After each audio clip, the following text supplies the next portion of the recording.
Hello everyone, welcome back to means world. ನಿಮ್ಮೆಲ್ಲರಿಗೂ ಹೀಗೆ ಅನ್ನಿಸ್ತಾ ಇದೆಯಾ? ನನ್ನ ಫ್ರೆಂಡ್ ಆಗಲಿ, ನನ್ನ ಅಕ್ಕಪಕ್ಕದ ಮನೆಯವರಾಗಲಿ ಒಂದು ದಿನದಲ್ಲಿ ಎಷ್ಟೆಲ್ಲ ಕೆಲಸ ಮಾಡ್ತಾರಪ್ಪ, ನನ್ನ ಕೈಯಲ್ಲಿ ಯಾಕೆ ಸಾಧ್ಯ ಆಗ್ತಾ ಇಲ್ಲ? ಅವರು ಇಡೀ ದಿನ ಎಷ್ಟು ಕೆಲಸ ಮಾಡಿ ಎಷ್ಟು ನೀಟಾಗಿ ಫ್ರೆಶ್ ಆಗಿ ಇರ್ತಾರೆ. ನನಗೆ ಯಾಕೆ ಇಷ್ಟೊಂದು ಸ್ಟ್ರೆಸ್ಸು, ಟೆನ್ಷನ್ನು, ಕಿರಿಕಿರಿ ಆಗ್ತಾ ಇರುತ್ತೆ?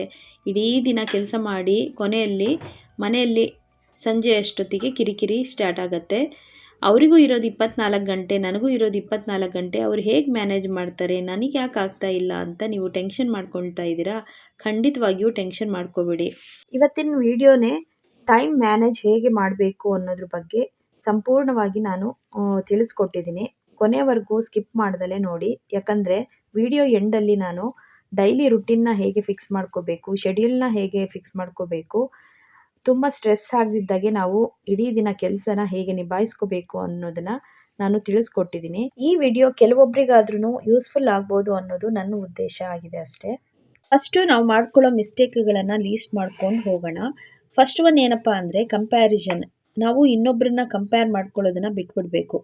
ಕೆಲವೊಬ್ಬರು ಜೀವನ ಶೈಲಿನೇ ಬೇರೆ ಇರುತ್ತೆ, ನಮ್ಮ ಜೀವನ ಶೈಲಿನೇ ಬೇರೆ ಇರುತ್ತೆ. ಕೆಲವರು ಜಾಯಿಂಟ್ ಫ್ಯಾಮಿಲಿಯಲ್ಲಿ ಇರ್ತಾರೆ, ಕೆಲವರು ನ್ಯೂಕ್ಲಿಯರ್ ಫ್ಯಾಮಿಲಿಯಲ್ಲಿ ಇರ್ತಾರೆ, ಕೆಲವ್ರ ಮನೆಯಲ್ಲಿ ಹೆಲ್ಪರ್ಸ್ಗಳನ್ನು ಇಟ್ಕೊಂಡಿರ್ತಾರೆ, ಇನ್ನು ಕೆಲವರು ವಿತೌಟ್ ಹೆಲ್ಪರ್ಸು ತಾವೇ ಎಲ್ಲ ಜವಾಬ್ದಾರಿಗಳನ್ನು ನಿಭಾಯಿಸ್ಕೊಂಡು ಹೋಗ್ತಾ ಇರ್ತಾರೆ.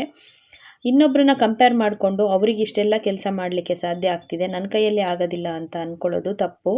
ಯಾಕಂದರೆ ನಿಮ್ಮ ರುಟೀನು, ನಿಮ್ಮ ಲೈಫ್ ಸ್ಟೈಲ್ ಹೇಗಿರುತ್ತೆ, ನೀವು ಆ ರೀತಿ ನಿಮ್ಮ ಕೆಲಸಗಳನ್ನು ಫಿಕ್ಸ್ ಮಾಡ್ಕೊಂಡಿರ್ತೀರ. ಆದರೆ ಕೆಲವೊಂದು ಸ್ಮಾರ್ಟ್ ವರ್ಕ್ನ ಮಾಡೋದನ್ನು ಬಿಟ್ಬಿಟ್ಟಿರ್ತೀರ.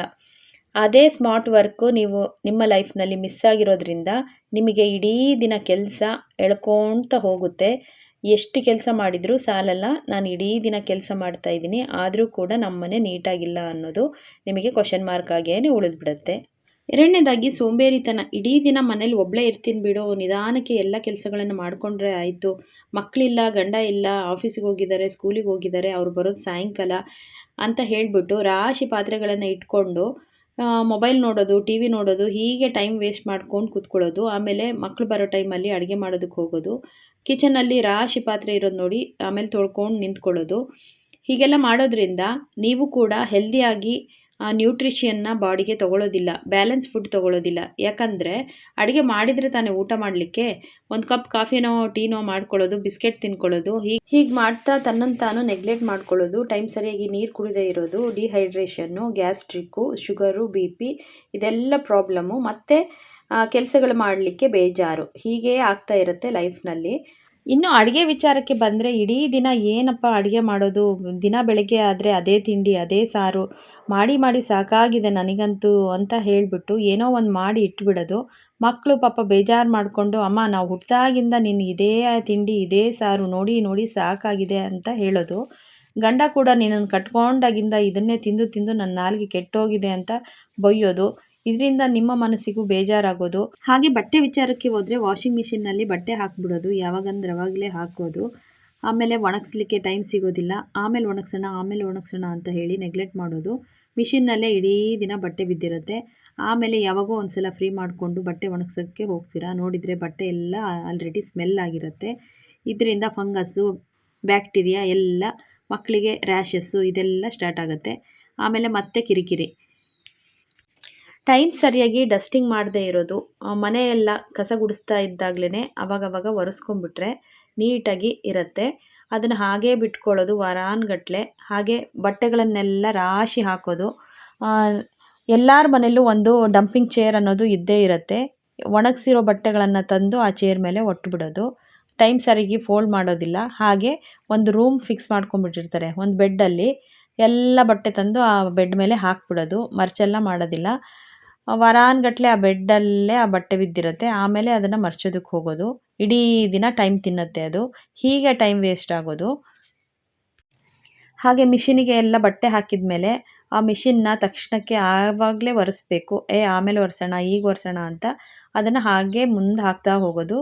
ಆವಾಗ ಏನಾಗುತ್ತೆ, ಮಿಷಿನ್ನಲ್ಲೆಲ್ಲ ಫಂಗಸ್ ಸ್ಟಾರ್ಟ್ ಆಗಿಬಿಟ್ಟು ಮಿಷಿನ್ ಹಾಳಾಗೋದು, ಬಟ್ಟೆ ಎಲ್ಲ ಸ್ಮೆಲ್ ಬರೋದು, ಈ ರೀತಿ ಪ್ರಾಬ್ಲಮ್ಗೆ ಕ್ರಿಯೇಟ್ ಆಗುತ್ತೆ. ಮಿಷಿನ್ ವಾಶ್ ಆಗಿದ ತಕ್ಷಣ at A time dry cloth ತೊಗೊಂಡು ಎಲ್ಲ ವೈಪ್ ಮಾಡಿಬಿಟ್ರೆ ಮಿಷಿನ್ನು ಫ್ರೆಶ್ ಆಗಿ ನೀಟಾಗಿ ಇರುತ್ತೆ. ಸಾಮಾನ್ಯವಾಗಿ ನಮ್ಮಂಥ ಹೌಸ್ ಮೇಕರ್ಗಳಿಗೆ ಒಂದು ಅಭ್ಯಾಸ ಇರುತ್ತೆ. ಏನಪ್ಪ ಅದು ಅಂದರೆ ಎಲ್ಲ ಕೆಲಸಗಳನ್ನು ನಾನೇ ಮಾಡಬೇಕು, ಪರ್ಫೆಕ್ಟಾಗಿ ಮಾಡಬೇಕು ಅಂತ. ಇದನ್ನು ನಾನು ಕಾಯಿಲೆ ಅಂತಲೇ ಹೇಳ್ತೀನಿ. ಯಾಕಂದರೆ ಅವರು ಯಾವ ಕೆಲಸನೂ ಯಾರಿಗೂ ಶೇರ್ ಮಾಡೋದಿಲ್ಲ. ಎಲ್ಲ ನಾನೇ ಪರ್ಫೆಕ್ಟಾಗಿ ಮಾಡಬೇಕು ಅಂತ ಎಲ್ಲ ಕೆಲಸಗಳನ್ನು, ಎಲ್ಲ ಜವಾಬ್ದಾರಿನ ತನ್ನ ತಲೆ ಮೇಲೇ ಹಾಕ್ಕೊಂಡು, ಆಮೇಲೆ ನನಗೆ ಟೈಮ್ ಸಿಗ್ತಾ ಇಲ್ಲ, ನನ್ನ ಡೈಲಿ ರುಟೀನ್ನಲ್ಲಿ ನಾನು ಸೆಲ್ಫ್ ಕೇರ್ ಮಾಡ್ಕೊಳ್ಳೋದಕ್ಕೆ ನನಗೆ ಆಗ್ತಾ ಇಲ್ಲ ಅಂತ ಹೇಳಿಬಿಟ್ಟು ಇನ್ನೊಬ್ಬರ ಮೇಲೆ ಅದನ್ನು ಗೂಬೆ ಕೂರಿಸೋದು ಹೀಗೆ ಮಾಡ್ತಾ ಇರ್ತಾರೆ. ಯಾಕಂದರೆ ಫ್ಯಾಮಿಲಿ ಅಂತ ಹೇಳಿದರೆ ಒಂದು ಟೀಮ್ ಇದ್ದ ಹಾಗೆ. ಎಲ್ಲ ಟೀಮ್ ವರ್ಕ್ ಮಾಡಿದ್ರೇ ಒಂದು ಫ್ಯಾಮಿಲಿಯಲ್ಲಿ ಎಲ್ಲ ಕೆಲಸಗಳು ಚೆನ್ನಾಗಿ ನಿಭಾಯಿಸ್ಕೊಂಡು ಹೋಗೋಕ್ಕೆ ಸಾಧ್ಯ ಅಂತ ನಾನು ಹೇಳ್ತೀನಿ. ಎಲ್ಲರಿಗೂ ಒಂದೊಂದು ಕೆಲಸಗಳನ್ನು, ಜವಾಬ್ದಾರಿಗಳನ್ನು ವಹಿಸಬೇಕಾಗತ್ತೆ. ಮಕ್ಕಳಿಗೆ ಒಂದು ಸಣ್ಣ ಪುಟ್ಟ ಹೆಲ್ಪ್ ಮಾಡಿ ಅಂತ ಹೇಳಿ ಅವರಿಗೂ ಹೇಳಿಕೊಟ್ರೆ ಅವರು ಕೂಡ ಕೆಲಸ ಕಲಿತಾರೆ. ಎದ್ದಿದ ತಕ್ಷಣ ಬೆಡ್ ಸ್ಪ್ರೆಡ್ ಫೋಲ್ಡ್ ಮಾಡೋದು, ಬೆಡ್ ಕ್ಲೀನ್ ಮಾಡೋದು, ಹಾಗೆ ಕೆಲವೊಂದು ವಸ್ತುಗಳನ್ನು ಆಯಾ ಜಾಗದಲ್ಲಿ ಎತ್ತಿಡೋದು, ಮತ್ತು ಗಿಡಗಳಿಗೆ ನೀರು ಹಾಕೋದು, ಸಣ್ಣ ಪುಟ್ಟ ಬಟ್ಟೆಗಳನ್ನು ಫೋಲ್ಡ್ ಮಾಡೋದು, ಹೀಗೆ ಕೆಲಸಗಳನ್ನು ಹಂಚಿದರೆ ಅವ್ರಿಗೂ ಕೂಡ ಜವಾಬ್ದಾರಿ ಅನ್ನೋದು ತಿಳಿಯುತ್ತೆ. ಅದು ಬಿಟ್ಟು ಎಲ್ಲ ನಾನೇ ಮಾಡ್ತೀನಿ ಅಂತ ಎಲ್ಲ ಕೆಲಸಗಳನ್ನು ತನ್ನ ಮೇಲೆ ಹಾಕ್ಕೊಂಡು ಸಂಜೆ ಅಷ್ಟೊತ್ತಿಗೆ ನಿಮ್ಮ ಎನರ್ಜಿ ಫುಲ್ಲು ಝೀರೋ ಆಗಿ ಹೋಗುತ್ತೆ. ಆಮೇಲೆ ಎಲ್ಲರ ಮೇಲೆ ಕಿರಿಕಿರಿ ಮಾಡ್ಕೊಂಡು ಓಡಾಡ್ತಾ ಇರೋದು. ಇನ್ನು ಫ್ರಿಜ್ ವಿಚಾರಕ್ಕೆ ಹೋದರೆ ಮುಗೀತು ಕತೆ. ಫ್ರಿಜ್ಜಲ್ಲಿ ಏನಿದೆ, ಯಾವೆಲ್ಲ ಸಾಮಾನುಗಳಿದೆ, ಯಾವುದೆಲ್ಲ ಎಕ್ಸ್ಪೈರ್ ಆಗಿದೆ, ಯಾವುದು ನೋಡೋದೇ ಇಲ್ಲ. 15-20 ದಿನಕ್ಕೊಂದ್ಸಲ ಫ್ರಿಜ್ಜನ್ನು ಕ್ಲೀನ್ ಮಾಡೋಕ್ಕೆ ಹೋದರೆ ಏನಿರುತ್ತೆ, ಎಲ್ಲ ಐಟಮ್ಗಳು ಕೊಳೆತು ನಾರ್ತಾ ಇರುತ್ತೆ. ಟೈಮ್ ಸರಿಯಾಗಿ 2-3 ದಿನಕ್ಕೊಂದ್ಸಲ ಏನೆಲ್ಲ ಇದೆ ಫ್ರಿಜ್ಜಲ್ಲಿ, ನಾನು ಏನೆಲ್ಲ ತರಕಾರಿ ತಂದಿದ್ದೀನಿ, ಯಾವುದೆಲ್ಲ ಎಕ್ಸ್ಪೈರ್ ಆಗಿದೆ, ಯಾವುದೆಲ್ಲ ರಿಮೂವ್ ಮಾಡಬೇಕು ಅಂತ ಅವಾಗವಾಗ ತೆಗೆದು ನೋಡ್ತಾ ಇದ್ದರೆ ಫ್ರಿಜ್ಜು ನೀಟಾಗಿರುತ್ತೆ. ಫ್ರಿಜ್ಜಲ್ಲಿ ತಂದು ಹಾಕಿದರೆ ಮುಗೀತು ಕತೆ. ಅದನ್ನು ತೆಗೆದು ನೋಡೋದೇ ಇಲ್ಲ ಏನಿದೆ ಅದರಲ್ಲಿ ಅಂತ. ಅದರಲ್ಲೇ ಕೊಳೆತು ನಾರ್ತಿದ್ದಾಗ ಫ್ರಿಜ್ ಕ್ಲೀನ್ ಮಾಡಲಿಕ್ಕೆ ಹೋಗ್ತೀರಾ. ಸೆಲ್ಫ್ ಕೇರಿಗೆ ಅಂತ ಬಂದರೆ ತನ್ನ ಬಗ್ಗೆ 5 ನಿಮಿಷ ಕೂಡ ಯೋಚನೆ ಮಾಡೋದಿಲ್ಲ. ಬರೀ ಮಕ್ಕಳ ಬಗ್ಗೆ, ಗಂಡನ ಬಗ್ಗೆ ಯೋಚನೆ ಮಾಡಿಕೊಂಡು ಮಕ್ಕಳಿಗೆ ಬೇಗ ಸ್ಕೂಲಿಗೆ ಕಳಿಸ್ಬೇಕು ಅಂತ ಹರಿಬರಿಯಲ್ಲಿ ಬೆಳಗ್ಗೆ ತಾನು ಒಂದು ಲೋಟ ನೀರು ಕುಡಿದಲೇ ಎಲ್ಲ ಕೆಲಸಗಳನ್ನು ಮಕ್ಕಳಿಗೋಸ್ಕರ, ಗಂಡನಿಗೋಸ್ಕರ ಮಾಡ್ತಾ ಇರ್ತೀರಾ. ಟಿಫನ್ ಸ್ಕಿಪ್ ಮಾಡೋದು, ನೀರು ಟೈಮ್ ಸರಿಯಾಗಿ ಕುಡಿಯೋದಿಲ್ಲ, ಇದರಿಂದ ಡಿಹೈಡ್ರೇಷನ್ ಆಗುತ್ತೆ. ಹಾಗೆ ಗ್ಯಾಸ್ಟ್ರಿಕ್ಕು, BP, ಶುಗರು ಎಲ್ಲ ಪ್ರಾಬ್ಲಮ್ಗಳು ಕ್ರಿಯೇಟ್ ಆಗುತ್ತೆ. ಟೈಮ್ ಸರಿಯಾಗಿ ಪ್ರೆಷರ್ ಬಂದರೂ ಮೋಷನಿಗೆ ಹೋಗೋದಿಲ್ಲ, ಕಂಟ್ರೋಲ್ ಮಾಡ್ಕೊಳ್ಳೋದು. ಇದರಿಂದ ಹಂತವಾಗಿ ಆರೋಗ್ಯ ಹಾಳಾಗ್ತಾ ಬರುತ್ತೆ. ಅದ್ರ ಬದಲಾಗಿ ಎಲ್ಲನೂ ಟೈಮ್ ಫಿಕ್ಸ್ ಮಾಡಿಕೊಂಡು ಟೈಮ್ ಸರಿಯಾಗಿ ಎಲ್ಲ ಕೆಲಸಗಳನ್ನು ಮಾಡ್ಕೊಳ್ಳೋದ್ರಿಂದ, ಸ್ಮಾರ್ಟಾಗಿ ವರ್ಕ್ ಮಾಡೋದ್ರಿಂದ ನೀವು ಕೂಡ ಆರೋಗ್ಯವಾಗಿ ಇರ್ತೀರಾ. ಇಷ್ಟೊತ್ತು ನಾವು ಡೈಲಿ ರುಟೀನ್ನಲ್ಲಿ ಏನೆಲ್ಲ ಮಿಸ್ಟೇಕ್ ಮಾಡ್ತಾ ಇದ್ವಿ ಅಂತ ಲೀಸ್ಟ್ ಮಾಡಿದ್ವಿ. ಇನ್ನು ಮುಂದೆ ಶೆಡ್ಯೂಲ್ ಹೇಗೆ ಫಿಕ್ಸ್ ಮಾಡ್ಕೋಬೇಕು, ನಮ್ಮ ಡೈಲಿ ರುಟೀನ್ನಲ್ಲಿ ಸ್ಮಾರ್ಟಾಗಿ ಹೇಗೆ ವರ್ಕ್ ಮಾಡಬೇಕು ಅಂತ ನೋಡ್ತಾ ಹೋಗೋಣ. ಬೆಳಗ್ಗೆ ನೀವು ಏಳೋದು ಎಷ್ಟು ಗಂಟೆ ಅಂತ ಫಿಕ್ಸ್ ಮಾಡ್ಕೊಳ್ಳಿ. ಸಾಮಾನ್ಯವಾಗಿ 7 ಗಂಟೆಗೆ ಎದ್ದೇಳ್ತಾ ಇದ್ದರೆ 6 ಗಂಟೆಗೆ ಎದ್ದೇಳೋಕ್ಕೆ ಪ್ರಯತ್ನ ಪಡಿ. ಇದರಿಂದ ನಿಮಗೆ 1 ಅವರ್ ಜಾಸ್ತಿ ಸಿಗತ್ತೆ. ಹಾಗಂತ ಸ್ಟ್ರೆಸ್ ಮಾಡಿಕೊಂಡು ಎದ್ದೇಳೋದಕ್ಕೆ ಹೋಗಬೇಡಿ. ನಿಧಾನಕ್ಕೆ ಅಭ್ಯಾಸ ಮಾಡ್ತಾ ಹೋದರೆ ಅದು ಪ್ರಾಕ್ಟೀಸ್ ಆಗ್ತಾ ಹೋಗುತ್ತೆ. ಇಲ್ಲ 6 ಗಂಟೆಗೆ ಎದ್ದೇಳ್ತಾ ಇದ್ದರೆ 5 ಗಂಟೆಗೆ ಎದ್ದೇಳಿ. ಹೀಗೆ ಮಾಡೋದ್ರಿಂದ ನಿಮಗೆ ಒಂದು ಸ್ವಲ್ಪ ಜಾಸ್ತಿ ಟೈಮ್ ಸಿಗತ್ತೆ. ಹಾಗೆ ಫಟಾಫಟ್ ಅಂತ ಬೇಗ ಕೆಲಸಗಳನ್ನು ಮಾಡೋದು ಕಲೀರಿ. ಆಮೇಲೆ ಅಂತ ಹೇಳಿಬಿಟ್ಟು ಕೆಲಸಗಳನ್ನು ಮುಂದೆ ಹಾಕಬೇಡಿ. ಸ್ವಲ್ಪ ಫೋನು ಎದ್ದಿದ ತಕ್ಷಣ ಫೋನನ್ನು ಪಕ್ಕದಲ್ಲಿ ಇಟ್ಬಿಡಿ. ಅದಕ್ಕೆ ಫೋನಿಗೆ ಒಂದು ಪರ್ಟಿಕ್ಯುಲರ್ ಆಗಿ ಟೈಮ್ ಫಿಕ್ಸ್ ಮಾಡ್ಕೊಳ್ಳಿ. ಇದೇ ಟೈಮ್ನಲ್ಲಿ ನಾನು ಫೋನ್ ನೋಡಬೇಕು ಅಂತ. ಬೆಳಗಿನ ಜಾವ ಫೋನ್ ನೋಡಲಿಕ್ಕೆ ಹೋಗಬೇಡಿ.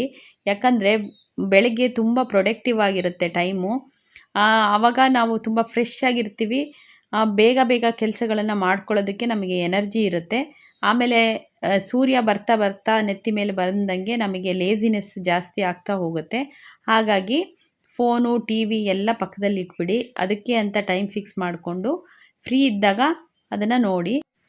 ಹಾಗೆ ಬೆಳಗ್ಗೆ ಎದ್ದಿದ ತಕ್ಷಣ ಬಾಗಿಲಿಗೆ ನೀರು ಹಾಕೋದು, ರಂಗೋಲಿ ಹಾಕೋದು, ಕಸ ಗುಡಿಸ್ಕೊಳ್ಳೋದು, ನೆಲ ಒರೆಸೋದು, ಟೈಮ್ ಸರಿಯಾಗಿ ಸ್ನಾನ ಮಾಡಿ ದೀಪ ಹಚ್ಚೋದು, ಇದನ್ನೆಲ್ಲ ರುಟೀನಾಗಿ ಪ್ರಾಕ್ಟೀಸ್ ಮಾಡ್ತಾ ಹೋದರೆ ನಿಮಗೂ ಕೂಡ ಒಂಥರ ಏನೋ ಎನರ್ಜೆಟಿಕ್ ಆಗಿದೆ, ಪಾಸಿಟಿವ್ ಆಗಿದೆ ಅಂತ ಖುಷಿ ಆಗ್ತಾ ಇರುತ್ತೆ.